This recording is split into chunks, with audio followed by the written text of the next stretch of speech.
Mojím dnešným hosťom je docent Jan Cuper a dnes sa budeme rozprávať o médiách vo všeobecnosti, ale aj čo je verejnoprávna televízia a aké funkcie by mala plniť. Takže Janko, ja ťa veľmi pekne vítam v relácii. Ďakujem veľmi pekne za pozvanie. No, ako som už avizovala, tak ja som si povedala, že chcem zavolať niekoho, kto sa naozaj vyzná do tých médií a kto vie porovnať, čo bolo, ja neviem, v 90. rokoch a čo je teraz. Lebo teraz je taká horúca téma a tá RTVS-ka ide veľmi, veľmi na pretras, ale mňa skôr zaujíma, že ako ste to riešili napríklad vy, alebo či ste mali takýto problém s verejnoprávnou televíziou, keď si bol ty vo vláde. No, už sa to pomaly zabúda, lebo je to história. A samozrejme, že tých problémov s tou televíziou bolo veľmi veľa. Ono sa to vykladalo ako, že my ako HZDS a SNS a Združenie robotníkov Slovenska zneužívame televíziu a slovenský rozhlas na svoje politické účely. Ale v skutočnosti to tak nebolo. Samozrejme, že problém bol v tom, že tedajšia opozícia, najmä KDH, spolupracovala už s tými západnými sponzormi v úvodzovkách našimi, to znamená našimi koloniálnymi vládcami, Američanmi, Britmi a Francúzmi. Médiá sú tu na to, aby ovplyvňovali teda vedomie občanov, teda aby vytvárali to kolektívne vedomie. Tú verejnú mienku, áno. Tú verejnú mienku, samozrejme. To je stará známa zásada, nie veľmi stará, ale zhruba 200 rokov. Prišli s ňou liberáli v 3. roku francúzskej revolúcie, keď sa vymysleli tie médiá a zrušila sa cenzúra, najmä katolická samozrejme, a začal sa bezúzny teror. Takže naši liberáli teraz už od toho 90.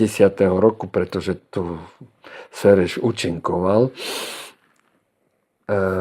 prišli teda zrejme s ideou, že porazíme tých nacionalistov z HZDS.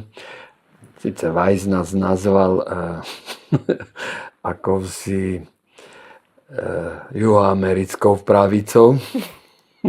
Zaujímavé. V jednom rozhovore so Šimečkovým otcom, tiež zaujímavé, a Štefanom Hrybom. No ale v skutočnosti to bolo tak, že my sme boli naozaj strana, ktorá bola niekde v strede politického spektra. Uh-huh. A samozrejme, keďže sme si dali aj privlastok ľudová, po otcovi Hlinkovi prijali sme zákon o zásluhách Hlinku, o národ slovenský, no tak samozrejme v jeho čas sme boli nenapraviteľní nacionalisti. Preto nás potrebovali od vlády odstaviť. No a k tomu mali poslúžiť tie médiá. Uh-huh. A v tom čase aké boli televízie na Slovensku? No bola len jedna. Bola tá jedna len? Áno, Slovenský rozhlas a televízia. A Markíza kedy prišla? No Markíza prišla, myslím, to bolo v 96. Keď chystali už ten prevrat, ktorý prišiel v 98. volebný. A ja si pamätám, ako pobehovali Rusko, Folcov a Gregor a ďalší po parlamente, odchytávali nás, aby sme odhlasovali zákon o zriadení teda ďalšej televízie, ktorou bola Markíza. No a potom prišiel nárad Fereš so svojimi peniazmi a tá Markíza, ktorá mala byť akýmsi druhým mediálnym priestorom, vytvárať, teda Markíza sa stala súkromnou Markízou. Po niekoľkých súdnych sporoch samozrejme o tie zmenky, ktorými Kočner, ktoré údajne kúpil Kočner, ktoré boli vystavené Ruskom. No a nakoniec súd priklepol, že teda boli falošné a tak za bagateľ, ako to už býva v tej privatizácii alebo reprivatizácii, ktorú tu priniesol Jeffrey Sachs z Harvardovej univerzity, kde sa aj náš Lipstein školil a ďalší odborníci. No tak samozrejme sa priklepla Markíza a Šerešovi. Kto ju vlastne nezaujíma? Ja neviem, ani ma to nezaujíma, ja televízor nemám, ani nepozerám. Tieto televízie, ktoré už sú tu teraz ešte teatry a ďalšie, nie sú nejakými verejnoprávnymi médiami z hľadiska poskytovania služieb občanom. Sú to čisto súkromnoprávne médiá, ktoré pôsobia vo verejnom priestore. Žijú z reklám a verejnoprávna televízia a rozhlas nie sú takého charakteru. Oni by mali slúžiť na to informovanie, ako som hovoril podľa článku 26 Ústavy Slovenskej republiky. Samozrejme, mala by dostať priestor tam aj opozícia primeraný. Ja si myslím, že do roku 1998 ho dostávala aj opozícia, vždy tie relácie boli vyvážené. I keď potom tých redaktorov poslali na to 26, či ktoré poschodie všetkých, nikto sa nikoho nepýtal. Samozrejme, nemali šancu sa domôcť svojich práv, lebo Dzurinda urobil poriadok podľa amerických predstav. A samozrejme, všetky médiá sa skomercionalizovali Danom Krajcerom, ktorý bol redaktorom Markíze. Teraz v tom verejnoprávnom médiu slovenskej televízii si človek môže pozrieť napríklad také relácie, ako je Hrybové pod lampou. Ja neviem, o čom tam diskutujú, ale v živote som tam nevidel človeka z vládnej koalície. Čo by si urobil ty teraz, alebo keby si bol vlastne pri moci s tou napríklad RTVS-kou dnešnou? Tie diskusie sa vedú podľa mňa o okrajových problémoch. Lebo celé to je postavené na tom, že médiá by mali prezentovať ľuďom pravdu. Nejakých, pokiaľ ide o rovinu ideológie alebo filozofie existenčnej. Ale ako to navrátiť napríklad? Oni teraz chceli rozdeliť ako RTVS-ku, že na slovenský rozhlas a na televíziu. Myslíš si, že bude to riešenie? Bolo by to riešenie? To podľa mňa vôbec nie je riešením. Podľa mňa by bolo riešením zaviesť nejaký, alebo povedať do zákona, že ten, kto chce pôsobiť ako redaktor v tej verejnoprávnej televízii a rozhlase slovenskom, aby sme neporušili platnú legislatívu, tak pri prijímaní do toho redaktorského stavu mala by byť nejaká buď stavovská organizácia, alebo niečo, čo by držalo nejaké morálne imperatívy, ktoré by upozorňovalo tých redaktorov, že je to exces. Teraz to má nahradzať Rada pre retransmisiu a vysielanie. Samozrejme, ja neviem, či oni pozerajú každý deň celú produkciu, ale asi nie. Takže to by podľa mňa sa malo v každom prípade regulovať. Oni si nemôžu myslieť, že môžu byť ako Hanzelová alebo ja neviem, Todová, ktorá tu prezentuje nejaké informácie zo zakrytých zdrojov, ku ktorým iní redaktori nemajú prístup. Samozrejme, nech si ich prezentuje cez svoje médiá súkromné, to je jej problém. Ale nemôže to preberať bez nekriticky verejnoprávna televízia a rozhlas a súkať to do hlavy celej občianskej spoločnosti ako informácie pravdivé. Presne tak. Ináč ten dozorný orgán, keď to tak nazveme, ako nejakú takú ako keby komisiu, ktorá to bude, nemyslí si, že by to mohla byť ale aj dvojsečná zbraň, že môže teraz tu hroziť aj cenzúra? Vieš, lebo na jednej strane je to dobré zastaviť nejaké také todové, ale na druhej strane by sa mnohí mohli ohradiť voči tomu, že to je už cenzúra. Ale aj oni sú cenzurovaní, veď musia hovoriť to, čo im povedia z Aktuality.sk, alebo čo im povie Lauder, alebo čo im povie ich majiteľ Soros. Len to môžu povedať, tak a to nie je cenzúra? No je, to my vieme medzi nami. Ja hovorím o nejakom morálnom štatuse. Aj my, aj prokurátori, aj ďalšie inštitúcie majú nejaké disciplinárne komisie.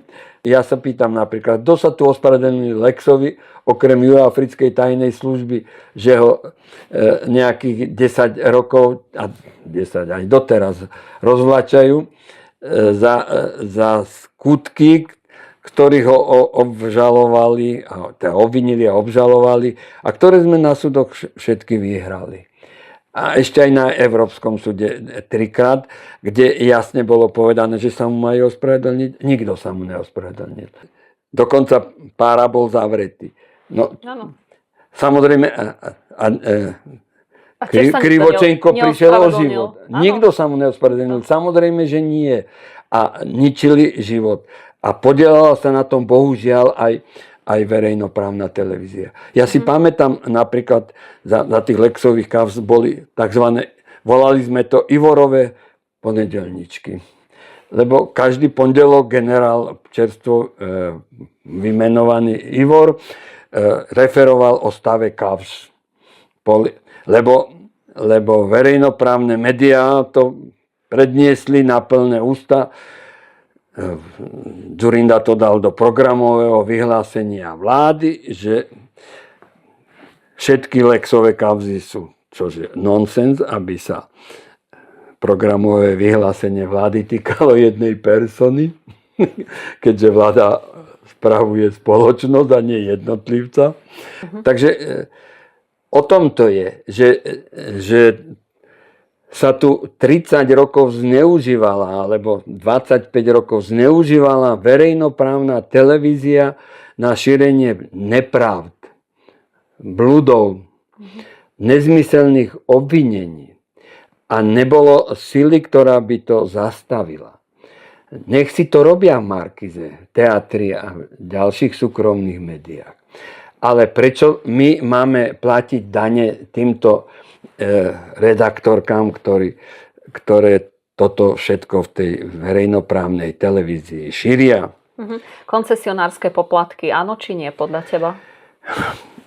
Ja si myslím, že nie, pretože je to nespravodlivé. Ja napríklad som platil roky koncesionárske poplatky a ešte nakoniec ma žalovali a nejaký exekútor odo mňa vymáhal 10 000 za akože na nedoplatky, lebo mu to predal nejaký blázon z verejnoprávnej televízie, všetkých akože neplatí čo. Pritom ja som nevedel, že moja banka im neposielala.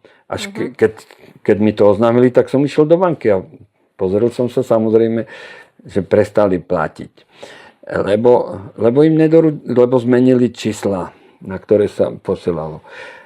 Ale prečo ja mám platiť za niečo, z čoho nemám nejaký užitok, a ešte niekto z tých mojich sponzorských peňazí vymýva mozgy s mojim spoluobčanom prospech nejakej cudzej mocnosti. No, malo by byť podľa teba aj regulácia nejakých súkromných televízií? Lebo tiež by si nemali oni dovoliť dávať nejaké dezinformácie alebo nejakú jednostrannú propagandu? Tam vzhľadom na ten článok 26 ústavy, tam by to bol podľa mňa problém. Lebo tá tenká čiara medzi tou cenzúrou a tým necenzurovaním je veľmi No je tenká, ale napríklad je to normálne, že v teatrojke, povedzme, doteraz tak verejne obhajovali LGBT moderátori spravodajstva, hej, a dovolili si vlastne zhadzovať ostatných, alebo veľmi tvrdo teda išli potom. Je to normálne? To podľa mňa tiež by malo byť. Nie je to normálne. Samozrejme, aj tam by mal byť nejaký etický kodex, kde až tí ľudia môžu ísť alebo nie. Ale tento zločinný liberálny kapitalizmus progresívny je budovaný na takýchto extrémoch.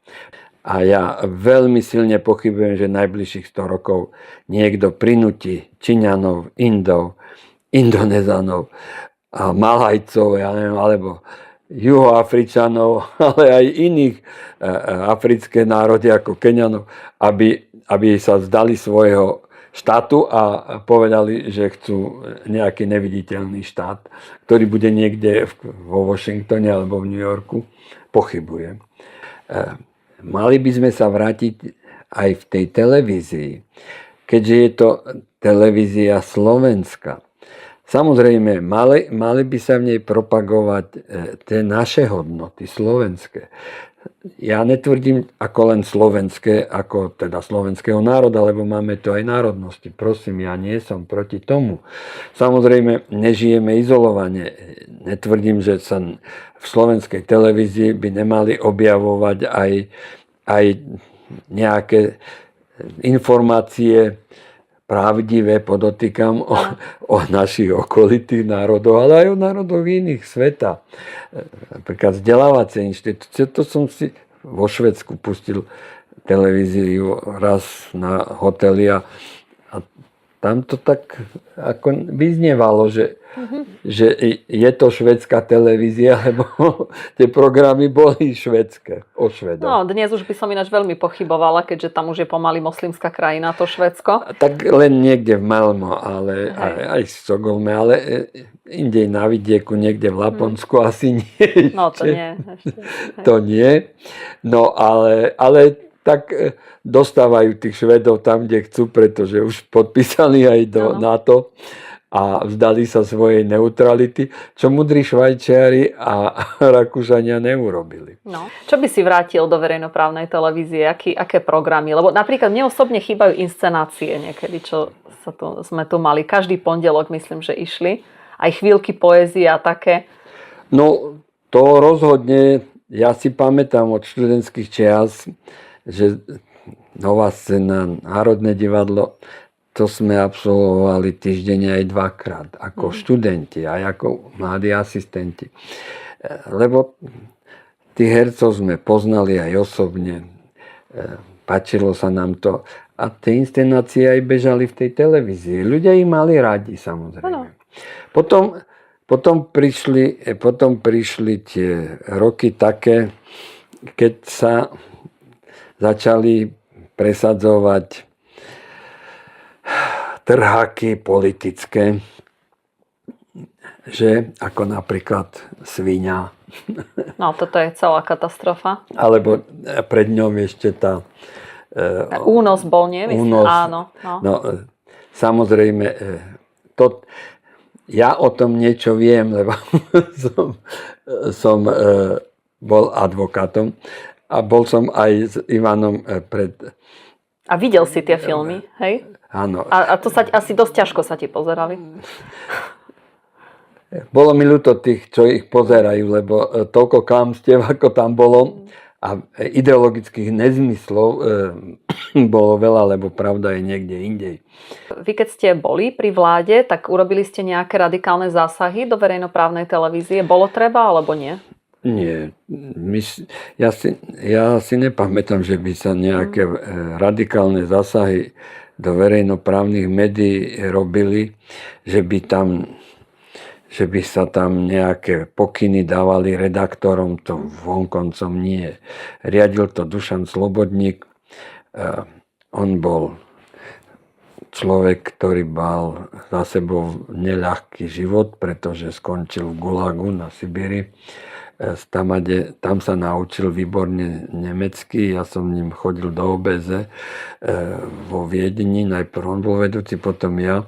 On vedel všetky germánske jazyky perfektne. samozrejme, chodil s nami aj Jano Čarnogórsky, ten robil opak. Ten chodil na americké veľvyslanectvo si sťažovať. A teraz chodí na ruské. Tak, áno. Ale neveril by som mu. Samozrejme, to, že sa vynášali z tajných spisov veci, že sa ich prezentovalo v slovenskej televízii, to je neodpustiteľné z hľadiska demokracie. Preto ja plne súhlasím s Ficom, že s tým marazmom, ktorý je proti vláde a prezentuje sa redaktorkami a redaktormi slovenskej televízii, treba urobiť poriadok. Áno. A čo hovoríš teraz na toho riaditeľa, na Machaja? Tohoto pána si pamätám odtedy, keď ma chceli v tej Modre zlikvidovať, keď povedali, že som nabúral do nejakého auta a to sa zistilo, že to auto bolo nabúrané 2 roky predtým a privezené tam ako atrapa. Samozrejme, skutočnosť bola iná. Do mňa narazilo iné auto, ktoré ma odhodilo do tej dopravnej značky. A keď som vyšiel... A rovno tam, kde boli novinári. Áno, bola tam tá sliepka z Markízy Kleinová aj s pánom Lipšicovým kamarátom Grendelom, ktorý neskôr dostal funkciu podpredsedu parlamentu. Však za zásluhy. Za zásluhy, presne ako hovorím. No tak samozrejme, že to som prišiel druhý deň do slovenskej televízie, lebo si ma podávali ako na pekači. Veď mal záujem aj SDL, aj KDH, aby ma zlikvidovali, lebo som bol kandidátom na krajského predsedu a mal som celkom slušné preferencie, takže chodil som a volali mi neustále, že jedni aj druhí, že sa mám dať prospech jedný alebo prospech druhý. Ja som tomu nevenoval pozornosť, než by som bol mudrejší. Možno, že by som sa vzdal úplne, ale nie v prospech jedného alebo druhého. Lebo liberáli pasli po tejto funkcii. A tam niekde si spoznal Machaja teda? Áno, a tam sedel pán Machaj, ktorý to tak manipuloval ako riaditeľ spravodajstva. Vtedy som toho pána prvýkrát videl a neveštilo z očí jeho nič dobre. A prežil tam všetky režimy, až dnes sa nevypracoval na riaditeľa. Samozrejme, vyhodili tam intelektuála, ktorý bol naozaj par excellence a je dodnes redaktor Nižňanský. A to podľa mňa len preto, lebo zahlasoval s nami za rozdelenie Českej a Slovenskej federatívnej republiky ako jediný sedeliak. Takže samozrejme, prvé, čo bolo, zlikvidovali jeho. No. Potom tam sa to vetralo, bol tam Rezník. To bolo asi také východisko z núdze, keď chceli zalepiť oči, lebo jeho otec bol šéfom, teda spisovateľ s nami. A Jaro Rezník, no tak chceli zalepiť liberáli oči všetkým Slovákom, že aha, pozrite sa, veď sme dali Rezníka, ten je pronárodný, tak bude samozrejme riadiť televíziu tak, že bude pronárodná. No, skutek gutek samozrejme, lebo riaditeľom spravodajstva ostal Machaj a manipulovalo sa ďalej. Všetkých redaktorov pronárodných poslali na 26. poschodie a samozrejme, že nasadili tam nových. Ja si pamätám takú Jančkárovú. Kedysi to bola pronárodná redaktorka. Pôsobila v nitrianskom rozhlase. Často som k nem chodil robiť rozhovory do rádia. A zrazu sa z nej vyklubalo niečo obľudno-liberálne. No už príliš dlho je asi v týchto televíziách, už nejak niečo nabralo. Podľa mňa si tam vyberajú takých redaktorov, ktorí sú vydierateľní. Určite. To je liberálny princíp. Buď sú vydierateľní za to, že sú akože nazývajú nás vlastencov, nazývajú nacionalistami, že? Ale až fašistami niekedy, ale v skutočnosti oni sú liberálni fašisti, lebo potlačajú základné práva a slobody ďaleko tvrdšie, ako sme by boli schopní to robiť my. A my sme im nikdy nenasadzovali také obľudné figúry, ako napríklad bol Benčík, či ako sa volal ten... No, ten udavač. Udavač. Benčík, hej. Samozrejme, nikdy sme nejakých udavačov do zákonov nedali. Ani nejaké procesy sa neviedli na základe výpovedí jedného udavača. To nikto nespomenie, že také niečo neexistovalo. Ale tu verejnoprávna televízia obhajuje zločinca Lipšita a jeho klan. Posledné, čo bolo to, ten revanš na tom námestí, keď ten mladý človek povie, že treba nového Kuciaka. No veď je to navádzanie na trestný čin. No samozrejme. A televízia, aj Slovenska to pustí v priamom prenose. No nehnevaj sa, to čo má byť? Aby sme prezentovali názory na vodcov, veď on má vplyv na tú liberálnu mládež enormný. Ale nielen na to, lebo stane sa z neho hrdina. On povedal, že treba nájsť nového Kuciaka. No to kde sme došli? Je tu stále hrozba, lebo ja mám taký nekalý pocit, že ten prevrat štátny tu stále prebieha. Až do toho druhého kola prezidentských volieb. A po ňom bude ďalej, lebo ak vyhrá Pellegrini, tak bude zle. Ak nevyhrá, tak tiež bude zle, lebo bude robiť Korčok to isté, čo robí terajšia prezidentka. To znamená, bude objavovať stále skryté právomoci ústavné, ktoré jej nepatria, alebo jemu nebudú patriť a bude ich proti vláde presadzovať. Ja ešte k tej RTVS-ke mám jednu takú otázku, že koho by ty si vedel predstaviť teraz na čele RTVS-ky? Ťažký výber, no z toho, čo tu je. Ťažký výber, naozaj, ak pozerám, čo robia s pani ministerkou, tak jediný, kto by im asi vedel odolávať, by bol Šuta Ještok. No, alebo Taraba. No. Lebo ostatní sú podľa mňa príliš mäkkí a ústupčiví. A ten tlak sa bude zosilňovať. Ja by som tam poslal Nižňanského. On už sa osvedčil predtým vlastne.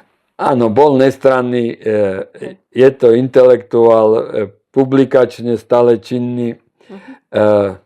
Myslím si, že je aj pronárodný.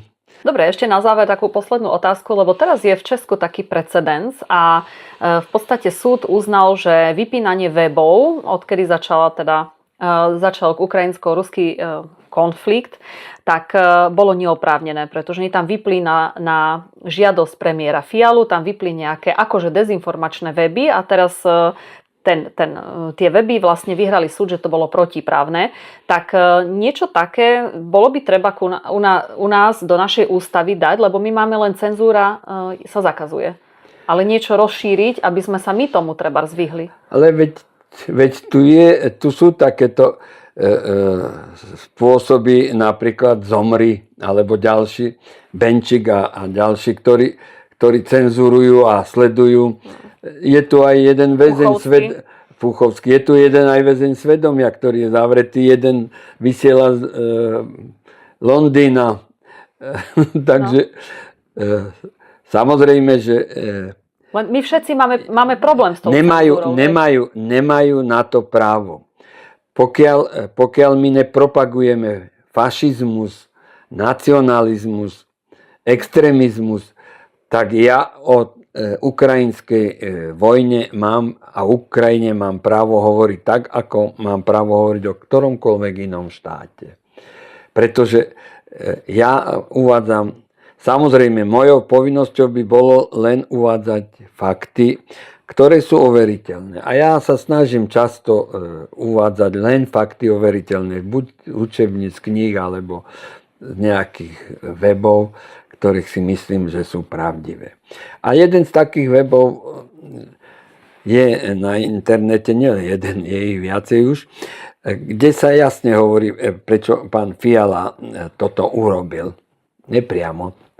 Lebo on má ekonomické, jeho súrodenci z prvého aj z druhého kolena majú záujem ekonomický. Sprivatizovali to už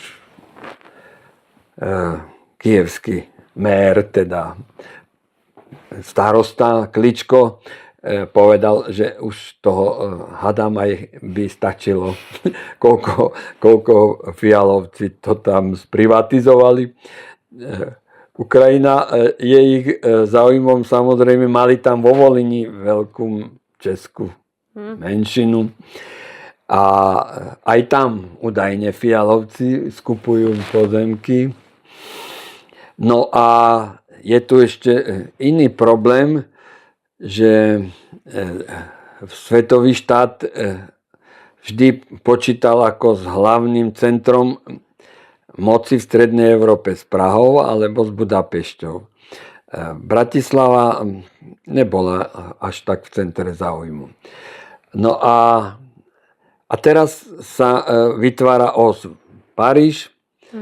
No, či Nemci budú v tom zahrnutí, keď Američania už v 45. povedali, že Nemci v Európe nikdy nebudú patriť do tvrdého jadra.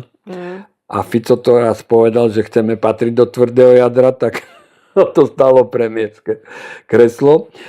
A samozrejme, teraz sa vytvára hlavne os. Zase idú Poliakov obalamutiť, tak ako ich obalamutili v 38. Že Paríž, Londýn, Varšava. No a čo asi slúbili Poliakom, no tak ja len tak sa domnievam, že mohli im slúbiť Halič. No a Fialovi možno, že slúbili Podkarpatskú Rus, veď to bolo československé autonómne územie, ale no, ja si myslím, že aj my by sme si mohli na to narokovať, lebo po novembri 89 tu dokonca sídlil predseda Podkarpatsko-ruskej nacionálnej rady či vlády. Ja som s ním aj rozprával. Aj ich zástupca chodil do OBSE do Viedňa a vždy sme hlasovali, či dostane aj on hlasovacie práva, alebo nie. To bolo ale dávno, v 94. 5. Takže mal som aj priateľa nebohého vytvarníka, ktorý zbieral podpisy za pripojenie k Slovenskej republike Podkarpatskej Rusy, Vasil Beca, a mal tých podpisov už vyše 250 000. A ešte sme sa dohodli, tak v piatok tu bol, otvorali sme mu výstavu v Radnici a dohodli sme sa, že v utorok príde, že pôjdeme na obed, a už jeho pani volala iba, že Vasil záhadne zomrel. A prišli nejaké pani z Kieva, podpisy zmizli. Aj z ideou pripojenia Podkarpatskej Rusy k Slovenskej republike. Ale možno, že to teraz slúbili Fialovi. Lebo tam by sa mnohí potešili. Lebo oni si stále myslia, že preto potrebujú vyhrať vojnu na Ukrajine. Lebo oni si myslia, že budú deliť Angličania, Američania a Angličania a Francúzi. No a samozrejme ak to bude deliť Putin, tak to delenie bude Ukrajiny vyzerať trochu inak. Áno. V každom prípade... A myslíš si, že teda Ukrajina bude rozdelená nakoniec, hej? Ja si myslím, že asi to k tomu speje. To je jediný prípad, keby Rusi utrpeli na frontoch absolútnu porážku. Potom by sa posunulo naopak. Rusko rozdelilo, tak ako to Nulandová požadovala. Ale tá už tiež bola odstavená od moci vo Washingtone. Takže možno, že teraz zase zmudrejú Američania a povedia, že už sme do toho investovali príliš veľa. Na Francúzov to chcú nechať, lebo ten Macron bol bankárom Rothschildov investičným. Sme od cenzúry, v ústave sme prešli až k Rothschildovi. Teda. To není lebo aj to je cenzurované, samozrejme. To sú informácie. Lebo vždy sa dostaneš tam, až vieš na ten začiatok. Lebo to súvisí s tou ukrajinskou otázkou. Prečo teraz začal presadzovať Macron účasť priamu NATO v konflikte na Ukrajine? No jednoducho preto, lebo Putinov sa nezhodli s pôsobením Rusov v Afrike. Musíš si uvedomiť, že Rusi pôsobia v celej francúzskej Afrike predchádzajúcej. Samozrejme boli pozvaní legálne, teda vládami tých štátov, a Francúzi tamade museli aj odísť aj s Američanmi. A nezabúdaj, že tam sa ťažilo príliš veľa zlata, uranovej rudy, je tam nafta, je tam plyn, teda strategické suroviny, litium. A o to všetko Francúzi prišli. No a ďalšie miesta strategických surovín je Rusko. Takže Rusi pôsobia na Blízkom východe. Aj s Číňanmi, aj s Indmi. Kontrolujú Červené more, kade idú trasy do Európy celej, a to je celé hospodárstvo pod kontrolou európske. Samozrejme, o tých veciach sa tiež nehovorí a nesmie hovoriť, lebo to sú pravdivé informácie. A tie by mali byť odvysielané aj v RTVS-ke našej? Alebo STV? A nie s prepáčením také nezmyselnosti, ako že konštatujú, že Putin je agresor a tým to končí. Ale nevysvetlia, prečo sa z toho Putina stal agresor. Áno. A mimochodom ani nie je agresor podľa medzinárodného práva. A má právo ísť pomôcť svojim krajanom. Tak ja neviem, ako to... Aj Poliaci sa s tým oháňajú, že to okolo toho Lvova žije až príliš veľa Poliakov. Nie? A tiež vysypávajú pšenicu ukrajinskú z vagonov, lebo ruinuje poľských poľnohospodárov. Našich poľnohospodárov to tiež zrujnovalo. A teraz demonstrujú a žiadajú od vlády dotácie, ktoré Šimečka im samozrejme so svojimi kumpanmi z KDH v Európskom parlamente blokujú. To sú tie cenzurované informácie, ktoré sa naši občania nedozvedia. A najmä tí, čo chodia na tie námestia vykrikovať. No, presne tak. Takže to je aj to je o tej cenzúre. Aj to je o tej verejnoprávnosti tej televízie. Že majú hovoriť pravdu. Tak, ako sme to už tu čítali, keď povedal ten šéf-redaktor. A informovať z viacerých zdrojov. Tak. Ale z otvorených.